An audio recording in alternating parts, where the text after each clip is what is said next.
Welcome to Astronomy Daily, where we cover the latest space and astronomy news. I'm your host, Anna, and in today's episode, we'll explore exciting developments from China's space program, NASA's Day of Remembrance, SpaceX's Starlink innovations, and more fascinating stories from the cosmos. So let's get started with today's news. China continues to make significant strides in its space ambitions with the latest launch of their Thousand Sails Mega Constellation project. Earlier this week, a Long March 6A rocket successfully delivered 18 new satellites into orbit from the Taiyuan Satellite Launch Center in northern China. This marks the fourth batch of satellites for this ambitious Internet Constellation project, bringing the total number of Thousand Sails satellites in orbit to 72. The project, also known as Tianfan, is being led by Shanghai Spacecom Satellite Technology and has some impressive goals. They're aiming to construct a constellation of 14,000 satellites, with plans to have around 600 operational by the end of 2025. The company has already secured substantial funding, raising nearly $1 billion in early 2024 to support this massive undertaking. What's particularly interesting about these launches is the innovative approach China is taking with their rocket technology. The Long March 6A rocket used for this mission is unique in Chinese spaceflight, being their first and only launcher to combine a liquid propellant core stage with solid propellant side boosters. This configuration allows it to lift around 4,500 kilograms into a sun-synchronous orbit. However, it hasn't all been smooth sailing. The earlier launches have shown mixed results, with the first batch of satellites successfully raising their orbits to their operational altitude of about 1,060 kilometers. The second batch, however, has shown limited orbit-raising activity, suggesting possible technical issues with those satellites. This launch is part of China's broader space ambitions for 2025, which may include up to 100 orbital launches. Among these are planned crewed missions to their Tiangong space station and the exciting Tianwen-2 asteroid sample return mission scheduled for later this year. Next up, in a moving tribute to those who made the ultimate sacrifice in humanity's quest to explore space, NASA held its annual Day of Remembrance ceremonies across multiple facilities. At Kennedy Space Center in Florida and Johnson Space Center in Houston, NASA personnel gathered to honor the crews of 3 tragic missions that shaped the agency's approach to safety and mission planning. Deputy Director Kelvin Manning of Kennedy Space Center emphasized that these commemorations serve as crucial reminders that we cannot allow time to diminish the lessons learned from these tragedies. The losses span different eras of space exploration, beginning with the Apollo 1 fire in January 1967, which claimed the lives of astronauts Roger Chaffee, Ed White, and Gus Grissom during a ground test of their command module. The Challenger disaster struck 19 years later, when the space shuttle broke apart just 73 seconds after launch. The crew of 7 included Dick Scobie, Michael Smith, Judith Resnick, Ronald McNair, Ellison Onizuka, Gregory Jarvis, and Krista McAuliffe, who would have been the first teacher in space. The Space Shuttle Columbia's loss in 2003 marked another devastating chapter in spaceflight history. As the orbiter attempted re-entry, it disintegrated, taking with it the lives of Rick Husband, William McCool, Michael Anderson, David Brown, Kalpana Chawla, Laurel Clark, and Ilan Ramon. Each of these crew members represented groundbreaking achievements in space exploration, including the first Indian American and Israeli astronauts to reach orbit. These anniversaries, clustered together in the calendar, remind us that space exploration, despite its tremendous advances, remains an endeavor that demands our utmost respect, vigilance, and commitment to safety. As we push forward to new frontiers, the legacy of these brave pioneers continues to influence how we approach the challenges and risks of human spaceflight. SpaceX is taking its revolutionary Starlink satellite network to the next level, with an ambitious new capability that could transform how we stay connected worldwide. The company is preparing to begin beta testing its direct-to-cell technology, which will allow regular mobile phones to connect directly to Starlink satellites for calls, texts, and data. No special equipment required. This innovative system works by equipping Starlink satellites with specialized modems that essentially turn them into orbital cell towers. When your phone can't find a regular cell signal, it will be able to connect directly to these satellites overhead, routing your communications through Starlink's ground network and onto your carrier systems. The beta testing is set to begin on January 27th, working with cellular carrier partners around the globe. During the 6-month test period, SpaceX will evaluate how well the system performs in real-world conditions across different phases of satellite operations, from initial launch through regular orbital service. What makes this particularly exciting is its potential to eliminate cellular dead zones almost anywhere on Earth. Whether you're hiking in remote wilderness, sailing offshore, or living in an area with limited infrastructure, you could still make emergency calls or access basic communications as long as you can see the sky. The system is designed to work with existing phones. No need to buy special satellite hardware. This is a crucial advantage over traditional satellite phones, which are typically expensive and bulky. By leveraging the growing Starlink constellation, which already includes nearly 7,000 satellites, SpaceX aims to provide truly global cellular coverage. If the beta testing proves successful, this technology could be transformative for emergency services and remote communications.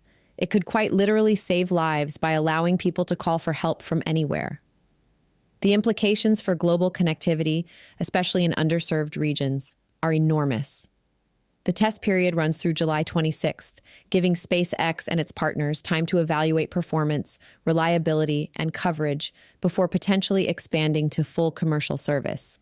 This marks another step in SpaceX's broader mission to revolutionize global communications, while generating additional revenue to support their ambitious space exploration goals. Meanwhile, out in deep space, a remarkable celestial event is currently unfolding that could see one of astronomy's most famous young stars gradually fade from view. Tauri, located 471 light-years away in the constellation Taurus, is entering what astronomers are calling a great dimming that could potentially last for an entire century. This fascinating star system actually consists of 3 young stars still in their infancy. While we can typically only see one member of this cosmic family, Tauri North, through optical telescopes, its 2 companion stars orbit about 100 astronomical units away, hidden within a thick disk of gas and dust. What makes this situation particularly interesting is that the orbital dance of these stars is now bringing that massive dust disk directly between Earth and Tauri North. Amateur astronomers have already noticed significant changes, with the star's brightness dropping dramatically since 2016. By 2022, it had dimmed by about 2 magnitudes, a change not seen in over 100 years. But this may be just the beginning. As the dust disk continues its slow march across our line of sight, Tauri North could potentially disappear entirely from view through conventional telescopes. The same disk that currently renders its companion stars invisible in visible light could soon completely obscure our view of the primary star. However, this dimming event presents an unprecedented opportunity for scientists. As Tauri North's light filters through the disk, researchers can analyze how different wavelengths are absorbed, revealing detailed information about the disk's composition. This is particularly exciting because we're essentially getting a chance to study the chemical makeup of a planetary nursery, the very environment where new worlds are being born. The region of the disk that will obscure Tauri North is comparable to our solar system's Kuiper belt, making this a unique chance to study the outer regions of a young planetary system in unprecedented detail. It's like having a front-row seat to witness the processes that likely shaped our own solar system billions of years ago. A quick update now. Boeing's financial outlook for their space division has taken another hit, with the company announcing they expect to record additional losses of around $400 million on their CST-100 Starliner commercial crew program in the 4th quarter of 2024. This comes on top of significant charges already taken against the program in previous quarters.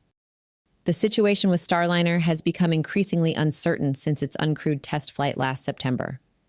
While the spacecraft successfully returned to Earth, NASA made the decision to keep the mission's designated astronauts aboard the International Space Station due to concerns about thruster performance during the spacecraft's journey. In response to these ongoing challenges, NASA has pushed back plans for Starliner's first operational mission beyond 2025. The space agency has instead opted to rely on SpaceX's Crew Dragon spacecraft for upcoming ISS crew rotations, including both the Crew 10 mission launching this March and Crew 11 scheduled for late summer. The timing of Starliner's next flight remains up in the air, with NASA stating they need to establish a better understanding of Boeing's path to system certification before making any decisions. The agency is keeping various options open for potential Starliner flights in 2025, but no specific timeline has been announced. Adding to the uncertainty, Boeing has been studying ways to streamline its business operations, potentially discontinuing work in areas outside its core commercial aviation and defense sectors. Some industry analysts are even predicting that Boeing might divest its space division entirely this year, which could mark a significant shift in the commercial space landscape. NASA's Jet Propulsion Laboratory is gearing up for an ambitious year ahead, with several groundbreaking missions set to launch throughout 2025. One of the most anticipated missions is the SpaceX's Space Observatory, scheduled for launch no earlier than February 27th from Vandenberg Space Force Base. This trumpet-shaped observatory, roughly the size of a subcompact car, will create 4 comprehensive 3D maps of the entire sky, helping us better understand the universe's expansion after the Big Bang and search for the building blocks of life. Another exciting mission is the Lunar Trailblazer, which aims to solve one of the moon's enduring mysteries, the presence and distribution of water on our celestial neighbor. This small satellite will map lunar surface water in unprecedented detail, helping determine its abundance, location, and how it changes over time. The mission is scheduled to launch in late February alongside the Intuitive Machines 2 lunar delivery. The NISAR mission, a collaborative effort between NASA and India's space agency, represents a major advancement in Earth observation capabilities. This sophisticated spacecraft will carry both L-band and S-band radars, allowing it to monitor surface changes related to natural phenomena like earthquakes, volcanoes, and deforestation with remarkable precision. Looking toward the latter part of the year, Sentinel-6B will launch in November to continue vital sea surface height measurements. Working in tandem with its twin satellite already in orbit, it will extend our global sea level monitoring capabilities for another decade, improving climate models and hurricane tracking. JPL is also preparing to demonstrate new robotic exploration capabilities with the Cadre project, featuring 3 suitcase-sized rovers designed to work autonomously as a team on the lunar surface. This technology could revolutionize how we conduct future planetary exploration missions and support astronaut activities. Additionally, the SEEK experiment aboard the International Space Station will begin testing quantum communication technologies, potentially laying the groundwork for future global quantum networks. Meanwhile, the previously launched Europa Clipper will perform a crucial Mars gravity assist maneuver in March, helping propel it on its journey to Jupiter's intriguing moon. And that's it for today. And a small note, you may have noticed we haven't had a single story about black holes today. I'll try to do better tomorrow. But thanks for tuning in to today's episode of Astronomy Daily. I'm your host, Anna, and it's been a pleasure sharing these fascinating stories from the world of space exploration with you. Before we wrap up, I want to remind you that you can stay connected with all our content by visiting astronomydaily.io. There you'll find our free daily newsletter and a constantly updating newsfeed of the latest space and astronomy news. You can also listen to all our previous episodes right there on the website. For more space content and updates, you can find us across social media. Just search for Astro Daily Pod on Facebook, X, YouTube Music, Tumblr, and TikTok. And of course, don't forget to subscribe to the podcast on your preferred platform, whether that's Spotify, Apple Podcasts, YouTube, or any other podcast service you use. Until next time, keep looking up and stay curious about our amazing universe. This has been Astronomy Daily, and I'm Anna, signing off.